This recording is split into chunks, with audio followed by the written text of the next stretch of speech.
Good morning बच्चों, आपके अच्छे दिन की शुभकामना के साथ आइए आज का वीडियो प्रारंभ करते हैं। आज का जो वीडियो होगा यह कक्षा 11वीं के लिए होगा और इसमें हम फिर से एक महत्वपूर्ण टॉपिक लेने वाले हैं जो कि सैटेलाइट से संबंधित है। अपने पिछले वीडियो में मैंने आपको बताया था कि कोई भी सैटेलाइट अपने ऑर्बिट में किस तरीके से मोशन करता है, इसके लिए क्या क्या प्रतिबंध है, जिसमें हमने ऑर्बिटल वेलोसिटी फाइंड की थी, साथ ही हमने टाइम पीरियड फाइंड किया था और किसी भी सैटेलाइट के लिए अर्थ की सरफेस से कितनी हाइट होगी वो फाइंड किया था।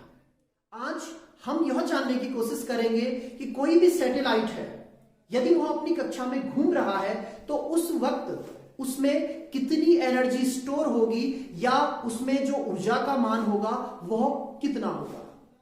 इस टॉपिक को पढ़ें उससे पहले आपको यह जान लेना चाहिए कि जो ऊर्जा होती है वह होती क्या है। तो हम सिंपली ऊर्जा को इस तरीके से डिफाइन करते हैं कि जो कार्य करने की क्षमता होती है किसी भी वस्तु में, यदि वह कार्य कर रही है तो जो एबिलिटी है कार्य करने की उसे हम ऊर्जा कहते हैं। ऊर्जा के बहुत सारे रूप होते हैं, उसमें से ऊर्जा का एक रूप है जिसे हम यांत्रिक ऊर्जा कहते हैं। यांत्रिक ऊर्जा फिर से दो भागों से मिलकर बनी होती है। एक भाग होता है जिसे हम स्थितिज ऊर्जा कहते हैं, पोटेंशियल एनर्जी। दूसरा भाग होता है काइनेटिक एनर्जी या गतिज ऊर्जा। ये दोनों ही भाग किसी भी वस्तु में एक ही वक्त में उपस्थित हो सकते हैं या हो सकता है किसी वक्त में किसी वस्तु में केवल स्थितिज ऊर्जा हो, किसी दूसरी वस्तु में केवल गतिज ऊर्जा हो।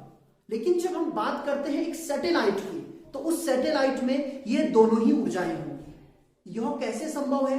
सबसे पहले आप यह समझ लीजिए कि जो सैटेलाइट है वो अर्थ की सरफेस से किसी हाइट पर स्टे करता है या घूमता रहता है, तो उस हाइट पर उस पर एक ग्रेविटेशनल फोर्स कार्य करेगा। यदि ग्रेविटेशनल फोर्स उस पर कार्य करता है तो उसमें स्थितिज ऊर्जा होगी। दूसरी जो उसकी गति है, उस गति के कारण उसमें गतिज ऊर्जा होगी। तो ये दोनों ही जो ऊर्जाएं होंगी वो एक सैटेलाइट में हर समय विद्यमान होंगी। इसका अर्थ ये हुआ कि किसी भी सैटेलाइट में जो ऊर्जा होगी वह दो रूपों में होगी। एक होगी गुरुत्वीय स्थितिज ऊर्जा। यहां पर जो शब्द है स्थितिज ऊर्जा, उसमें आपको गुरुत्वीय शब्द जोड़ना है। इसका अर्थ ये हुआ कि जो सैटेलाइट में ऊर्जा है वह गुरुत्व बल के कारण है या पृथ्वी के गुरुत्व के कारण है, और दूसरी जो ऊर्जा है वो गतिज ऊर्जा है, वह उसके गति के कारण है। तो आइए इस एक्सप्रेशन को बहुत ही आसान तरीके से समझने की कोशिश करते हैं कि एक सैटेलाइट में जो कुल ऊर्जा है वह कितनी होगी। तो अभी तक आपको इतना समझ में आ चुका है कि सैटेलाइट में गतिज ऊर्जा प्लस स्थितिज ऊर्जा होने वाली है। अब चलते हैं, सबसे पहले मान लीजिए एक सिचुएशन क्रिएट करते हैं। ये अर्थ है, अर्थ का ये सेंटर है। इस सेंटर से मान लीजिए यहां पर इस डिस्टेंस पर m द्रव्यमान का कोई सैटेलाइट है। दो कंडीशन हम दे रहे हैं, यहां से लेकर यहां तक जो दूरी है उसे मैं r ले रहा हूं, ये सेंटर पॉइंट है। यहां से लेकर यहां तक की जो हाइट है उसे मैं h ले रहा हूं। अब यहां पर दोनों कंडीशंस आपके पास है। पहली कंडीशन ये है कि आप ऑलरेडी फॉर्मूला जानते हैं, जो स्थितिज ऊर्जा का फॉर्मूला है, या तो वो उसे आपको याद हो। यदि आपको याद नहीं है तो वह किस तरीके से ज्ञात किया जाएगा वो भी मैं आपको समझा देता हूं। तो मान लीजिए एक सिचुएशन क्रिएट करते हैं कि सैटेलाइट इनिशियली अनंत पर है। अनंत पर यहां कहीं सैटेलाइट है और हम उसे इस स्थिति में लाना चाहते हैं। इसके लिए मैं अलग से एक फिगर ड्रॉ करता हूं और उसमें आपको समझाने की कोशिश करता हूं। तो मान लीजिए ये सैटेलाइट इस पोजीशन में, ये अनंत वाली पोजीशन है, और यहां से हम उसे इस पोजीशन तक लाना चाहते हैं जिसे मैंने यहां पर ये दिखाया हुआ है। इस पोजीशन पर लाना चाहते हैं, मान लीजिए ए पोजीशन है। अब जो अर्थ है, यहां पर मैं अर्थ इस तरीके से बना रहा हूं। अर्थ के सेंटर से यहां तक की जो डिस्टेंस है उसे मैं किसी टाइम पर x ले रहा हूं। यहां से लेकर यहां तक की जो डिस्टेंस ली मैंने वो कितनी ले ली है? x ले ली है। जो x का मान होगा वो वेरिएबल होगा। वेरिएबल का अर्थ हुआ, हो सकता है जो हमारा सैटेलाइट है अभी यहां पर है, इसके पश्चात किसी बिंदु B पर है, इसके पश्चात किसी बिंदु C पर है, तो जो x का मान है वो लगातार चेंज होगा, तो x एक वेरिएबल है। ये जो सिचुएशन है फिलहाल इसे मैंने स्टॉप कर दिया है। आपको अभी मैं जो ग्रेविटेशनल पोटेंशियल एनर्जी होती है, गुरुत्वीय स्थितिज ऊर्जा, उसको किस तरीके से फाइंड किया जाता है वो भी बताने की कोशिश कर रहा हूं। तो यहां पर एक साथ दो टॉपिक आप सीख सकते हैं। तो मान लीजिए ए पर है, ए से लेकर बी तक। अब जो ये ए से लेकर बी तक हम लाते हैं, मान लीजिए यह अति सूक्ष्म दूरी dx है। यहां पर हम कैलकुलस का प्रयोग करने वाले हैं, तो ये दूरी जो है dx है, यानी कि ए से लेकर बी तक उस सैटेलाइट को आने में जो डिस्टेंस कवर करनी होती है वो dx है। सबसे पहले यह सोचते हैं कि जो बिंदु ए है उस पर, उस सैटेलाइट पर कितना ग्रेविटेशनल फोर्स लग रहा होगा। आप ध्यान दीजिए, यदि हम बात कर रहे हैं कि कोई सैटेलाइट जो पृथ्वी है उसके गुरुत्व क्षेत्र के अंदर है, तो उस पर एक गुरुत्वीय बल कार्य कर रहा होगा। तो आप जानते हैं न्यूटन के नियम से जो F का मान होता है, F G is equals to हो जाएगा G। मान लीजिए पृथ्वी है, पृथ्वी का द्रव्यमान m है, तो यहां पर m आ जाएगा। जो सैटेलाइट है उसका द्रव्यमान हम स्मॉल m कह रहे हैं, तो यहां पर स्मॉल m आ जाएगा। और देखिए सेंटर से लेकर यहां तक की जो डिस्टेंस है मैंने वो x ली है, तो x का स्क्वायर हो जाएगा। फॉर्मूला होता है G m1 m2 r square. तो यहां पर देखिए G है, m पृथ्वी का द्रव्यमान है, स्मॉल m सैटेलाइट का द्रव्यमान है, और जो x है वह पृथ्वी के सेंटर से उस बिंदु तक की दूरी है। अब देखिए, जब भी आपको ऊर्जा ज्ञात करनी हो तो आप केवल एक काम कीजिए, आप वहां पर कार्य का मान ज्ञात कीजिए।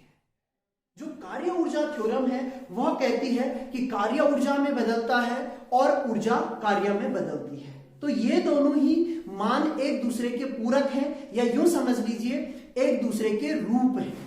तो यहां पर हम कार्य ज्ञात करने वाले हैं। देखिए डिस्प्लेसमेंट हमारे पास है, कार्य होने के लिए फिर क्या कंडीशन चाहिए? देखिए कार्य होने के लिए जो कंडीशन है वो फोर्स चाहिए होता है और डिस्प्लेसमेंट चाहिए होता है। दोनों ही चीजें हमें मिल जाएंगी। देखिए ए पर कितना फोर्स लग रहा है, G m upon x square. इसके पश्चात हमने उस वस्तु को, यहां पर जो वस्तु है उसे हम सैटेलाइट कह रहे हैं, उसे हमने कितना डिस्प्लेस किया है ए से लेकर बी तक, तो dx डिस्टेंस डिस्प्लेस हुआ है। वर्क डन होता है, मान लीजिए dw is equals to f dot dx। ये आपके पास फॉर्मूला होता है। अब यहां पर देखिए जो f है, अगर मैं गुरुत्वीय बल को ले रहा हूं और उसकी डायरेक्शन नीचे की ओर होगी, इसी तरीके से जो dx की डायरेक्शन है वो भी नीचे की ओर है, तो दोनों वेक्टर एक ही दिशा में है, तो इनके बीच जो कोण होगा, मैंने जब वेक्टर आपको पढ़ाया था तो बताया था यदि दो वेक्टरों में एक ही डायरेक्शन हो तो उन्हें समदिशीय वेक्टर कहते हैं। तो यहां पर कंडीशन क्या हुई, f dx cos 0 हो जाएगा, तो dw is equals to f dx हमें प्राप्त होगा। cos 0 क्यों आया समझ में आ गया होगा आपको। अब यहां पर देखिए ये वर्क डन है जब हम केवल इसको इतना डिस्प्लेस कर रहे हैं। अब हम चाहते हैं कि वो अनंत से लेकर किसी डिस्टेंस, यहां पर मैंने c डिस्टेंस ली है, मान लीजिए सेंटर से लेकर यहां तक की जो डिस्टेंस है वो स्मॉल r है। ध्यान दीजिए जो मैं डिस्टेंस मेजर कर रहा हूं वह अर्थ के सेंटर से कर रहा हूं, यहां से कर रहा हूं, ये अर्थ है और अर्थ के सेंटर से मैं डिस्टेंस मेजर कर रहा हूं, तो r ले लिया। तो हम इसमें क्या करेंगे, जब हमें कुल मान निकालना हो तो हम इसका इंटीग्रेशन करेंगे। तो इंटीग्रेशन करते वक्त हमें यह ध्यान रखना होता है कि जो लिमिट है वो कहां से लेकर कहां तक हो रही है। तो हमारी जो लिमिट है, हम स्टार्टिंग में कहां पर थे, अनंत पर थे, बाद में हम किस डिस्टेंस तक आए, r डिस्टेंस तक आए। तो जब हम इसका इंटीग्रेशन करेंगे, यहां पर मैं आपको दिखाना चाहता हूं, w इज इक्वल्स टू ऐसा हो जाएगा, यहां पर हम अनंत पे थे और यहां पर हम r पर हैं। इसी को मैं लिख सकता हूं, देखिए वैल्यू रख दूंगा, यहां पर वैल्यू है f की g, पहले यहां पर f dx लिखा जाए, अनंत और ये r हो गया। इसके पश्चात f की वैल्यू रखता हूं तो g m upon x square, ये अनंत से लेकर r तक है और यहां पर dx आ जाएगा। अब जब हम इंटीग्रेशन करते हैं तो आपको एक बात का ध्यान रखना होता है कि उस इंटीग्रेशन में वेरिएबल्स कौन है और कांस्टेंट कौन है। यहां पर देखिए जी यूनिवर्सल ग्रेविटेशनल कांस्टेंट है, तो इसका अर्थ ये हुआ कि ये कांस्टेंट है, इसका मान निश्चित है, इसके मान पर इंटीग्रेशन का कोई भी फर्क नहीं पड़ेगा। द्रव्यमान चाहे वो सैटेलाइट का हो चाहे पृथ्वी का हो, तो आपको पता है किसी भी वस्तु का द्रव्यमान निश्चित होता है, तो द्रव्यमान भी वेरिएबल नहीं है। अब बचा x, तो x ही वेरिएबल है, ये मैंने आपको समझाया था। आपने a से चलना प्रारंभ किया, यदि आप a पर हैं तो x का मान 0 है, थोड़ा सा दूर है तो मान लीजिए 1 सेंटीमीटर है, थोड़ा सा और दूर है तो 2 सेंटीमीटर, और इस तरीके से आप बढ़ते जाएंगे तो x का मान यहां से लेकर यहां तक बढ़ता जाएगा। तो इसका अर्थ ये हुआ कि वेरिएबल केवल x है। तो यहां पर देखिए किस तरीके से वैल्यू फाइंड की जाएगी, g m और m ये बाहर आ जाएंगे इंटीग्रेशन से, यहां पर ये हो गया r 1/x² dx। यहां पर देखिए इसका आपको इंटीग्रेशन करना है, उम्मीद है आपको इंटीग्रेशन करना आता होगा, यदि नहीं आता है तो सीख लेते हैं। यहां पर 1/x² है, इसे हम लिख सकते हैं x⁻⁻2 dx। इसका इंटीग्रेशन इस तरीके से होता है x⁻⁻2 + 1 - 2 + 1, तो आप इसे और सॉल्व करेंगे तो x⁻⁻1 - 1। तो इंटीग्रेशन का फॉर्मूला ये है और इस तरीके से आप इसको फाइंड कर सकते हैं। यहां पर मैं वैल्यू रख देता हूं gmm। यहां पर देखिए क्या प्राप्त हुआ, अगर इसको मैं सॉल्व करूं तो 1/x प्राप्त होता है मुझे, इसे मैं और सॉल्व करूंगा और साथ में नेगेटिव भी प्राप्त होता है। यहां पर इंफिनिटी और क्या लिखा हुआ है, r लिखा हुआ है। इसे कहते हैं लोअर लिमिट, इसे कहते हैं अपर लिमिट। जब आप वैल्यू रखते हैं तो सबसे पहले रखी जाती है अपर लिमिट। तो देखिए gmm सबसे पहले -1/r होगा, ये अपर लिमिट थी, इसके पश्चात फिर माइनस लगता है, और यहां देखिए ऑलरेडी फॉर्मूले में माइनस है तो माइनस माइनस का प्लस हो जाएगा और फिर 1/∞ रखा जाएगा। तो आप देख सकते हैं वैल्यू जो होगी वो gmm ये हो जाएगा -r, और ये वाली जो वैल्यू है वो 0 हो जाती है, 1/∞ है वो 0 हो जाता है। तो कुल मिला के आपके पास जो वर्क डन है उसका मान इतना प्राप्त हुआ। यहां पर जो नेगेटिव साइन है इसका अर्थ होता है कि जो कार्य है वो ऋणात्मक रूप में लिया जा रहा है, तो इसका अर्थ ये नहीं है कि वो ऋणात्मक कार्य है। इसका अर्थ ये हुआ कि ये जो कार्य किया जा रहा है ये कंजर्वेटिव नेचर का है, या ये क्या करता है, वस्तु को अपनी ओर खींच के रखता है, इसीलिए इसे हम स्थितिज ऊर्जा कहते हैं। स्थितिज ऊर्जा का जो मान होता है वो हमेशा ऋणात्मक लिया जाता है, लेकिन उसमें जो मान ऋण चिन्ह हम आगे से दिखाते हैं वो केवल यह साइन करने के लिए होता है कि ये स्थितिज ऊर्जा है। उसका जो मैग्नीट्यूड है वो gmm/r है। तो आपने देखा ये कार्य है। अब यही कार्य जो कार्य हो रहा है, जब हम वस्तु को ला रहे हैं किसी स्थिति C तक, तो जो कार्य किया जा रहा है यही कार्य इस वस्तु में स्थितिज ऊर्जा के रूप में संचित हो जाता है। मान लीजिए हमने यहां पर उसको स्टे करवा दिया, रोक दिया, तो यहां पर जो एक अवस्था है उस अवस्था में उसमें क्या होगी, एक ऊर्जा होगी। जब भी आप किसी वस्तु को एक हाइट पर रख देते हैं तो उस वस्तु में आप ये ना सोचिए कि ऊर्जा नहीं है, उसमें ऊर्जा है, क्योंकि जैसे ही आप उसको रिलीज कर देंगे, मुक्त रूप में छोड़ देंगे, तो वो नीचे को गिरेगी। तो सबसे बड़ा क्वेश्चन यही आता है कि यदि वो नीचे गिरी तो इसका अर्थ ये हुआ उसमें ऊर्जा थी। तो यह कार्य ऊर्जा के रूप में संचित होगा। तो इसे हम लिखते हैं, जो W है इसे हम U लिखते हैं, और यहां पर फॉर्मूला हो जाएगा -gmm/r। तो यही स्थितिज ऊर्जा का फॉर्मूला है, ये मैंने आपको स्टार्टिंग में बताया। यदि आपको ये पता होता तो यहां पर हम एक सैटेलाइट के लिए डायरेक्ट वैल्यू फाइंड कर सकते थे। अब हम चलते हैं इस सिचुएशन पर जो सबसे पहले मैंने क्रिएट की थी। अब मैं फिर से आपको इस सिचुएशन पे लेकर आया हूं। यहां पर ये अर्थ है, अर्थ के सेंटर से यहां पर जो टोटल डिस्टेंस है वो कितनी है, r+h है। यहां देखिए आप, हमें सेंटर से डिस्टेंस ये होती है, और वहां पर एक वस्तु है, क्या है, सैटेलाइट। उस सैटेलाइट का जो द्रव्यमान है वह m है। अभी हमने देखा था कि यहां पर देखिए मैंने फॉर्मूला रखा हुआ है साथ में, किसी बिंदु C पर जो स्थितिज ऊर्जा का मान था वह gmm/r था। तो यहां पर जो r वैल्यू है वो r प्लस एच है, तो यहां पर u का फॉर्मूला हो जाएगा u is equals to minus G M M upon R plus H. तो बहुत अच्छी तरीके से आपको ये समझ में आ गया होगा। इसका अर्थ ये हुआ कि जो h ऊंचाई पर एक सैटेलाइट घूम रहा है उसमें कितनी स्थितिज ऊर्जा है, वो है minus G M M upon R plus H, जहां आर प्लस एच पृथ्वी के केंद्र से उस सैटेलाइट की दूरी है। अब दूसरा प्रश्न यह उठता है कि वो सैटेलाइट स्थिर अवस्था में नहीं है, वह लगातार उस ऑर्बिट में गति कर रहा है।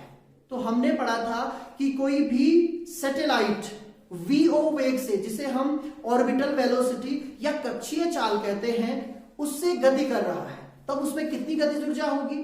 तो गतिज ऊर्जा का फॉर्मूला आपको पता है, हाफ एम वी स्क्वायर होता है। तो हम इसे इस तरीके से लिखेंगे, first condition I potential energy of a satellite is equals to, यानी u is equals to minus G M M upon R plus H, equation number 1। Second, if vo is orbital velocity of a satellite, then हमारे पास जो value होगी kinetic energy की, तो kinetic energy is equal to हो जाएगा half M V O square. देखिए m द्रव्यमान है, vo ऑर्बिटल वेलोसिटी है। अब इस फॉर्मूले को भी हमें कन्वर्ट करना है। मैंने जब आपको ऑर्बिटल वेलोसिटी का जो कॉन्सेप्ट है वो बताया था, तो उस वक्त एक चीज बताई थी कि कोई भी सैटेलाइट यदि अपने ऑर्बिट में घूम पा रहा है तो वहां पर एक कंडीशन फुलफिल होती है, वो यह थी कि उसका जो अभिकेंद्रीय बल है, सेंट्रीपिटल फोर्स, उसका मान जो है गुरुत्वीय बल के बराबर होना चाहिए।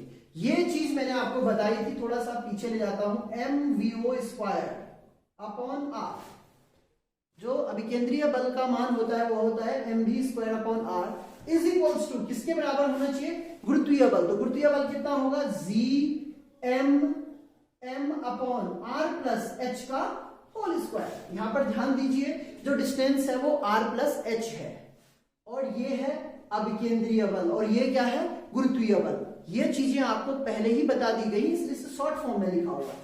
तो देखिए यहां पर जो r है, इसकी वैल्यू भी मैं जब चेंज करूं, r प्लस एच लिखूं इसे, तो एक से एक कैंसिल हो जाएगा।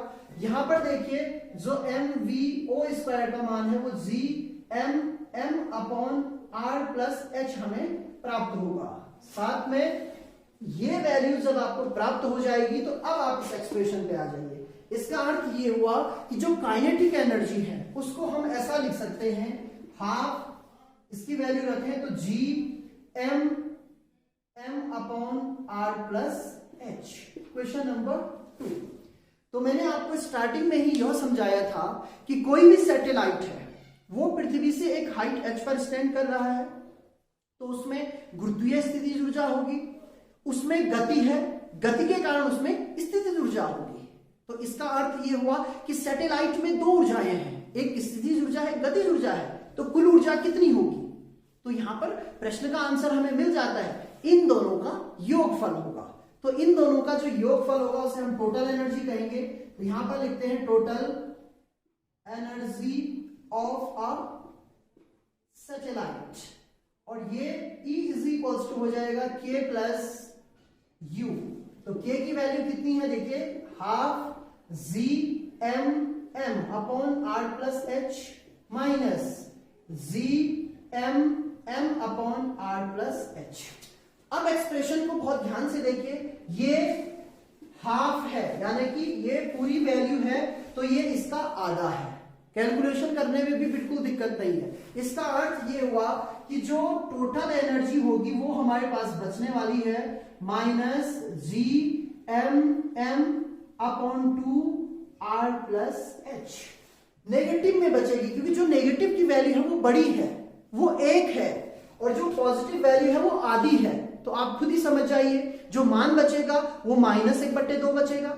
सेम यहां पे हुआ, ये आधी वैल्यू थी, ये पूरी वैल्यू थी, तो हमारे पास आधी वैल्यू बची है और ये बचा है Gmm/2r+h। तो किसी भी सैटेलाइट के लिए जो ऊर्जा का सूत्र होता है वो यही होता है, जो कुल ऊर्जा प्राप्त हमें होती है वह इतनी होती है। इसे आप अच्छे तरीके से लिखना चाहें तो लिख सकते हैं 12 - Gmm/r+h। तो सारी कंडीशंस आपको याद रखनी है। कंडीशन ये है कि G यूनिवर्सल ग्रेविटेशनल कांस्टेंट है, m हम पृथ्वी का केस ले रहे हैं तो पृथ्वी का द्रव्यमान है जो स्मॉल m है, यह उस सैटेलाइट का द्रव्यमान है, और जो r+h है, r पृथ्वी की त्रिज्या है और h पृथ्वी के केंद्र सरफेस से लेकर उस सैटेलाइट तक की दूरी है। आपको कुछ भी चीजें रटनी नहीं है, इतनी बार मैंने रिपीट कर दिया है। जब आप इसकी नोट्स मेकिंग करेंगे तो बहुत अच्छे तरीके से आप कर सकते हैं। सबसे पहले फिजिक्स को समझिए, उसके पश्चात खुद उसके नोट्स बनाइए। इसकी अपनी एक भाषा है। अगर आज के टॉपिक को हम देखें तो हमने कितना पढ़ा उसमें, हमने केवल इतना ही पढ़ा कि एक सैटेलाइट है, वो एक ऊंचाई पर है। अब ऊंचाई पर है तो उसमें निश्चित तौर पर गुरुत्वीय स्थितिज ऊर्जा तो होगी ही। तो वो गुरुत्वीय स्थितिज ऊर्जा का मान कितना होता है, वो मान इतना होता है।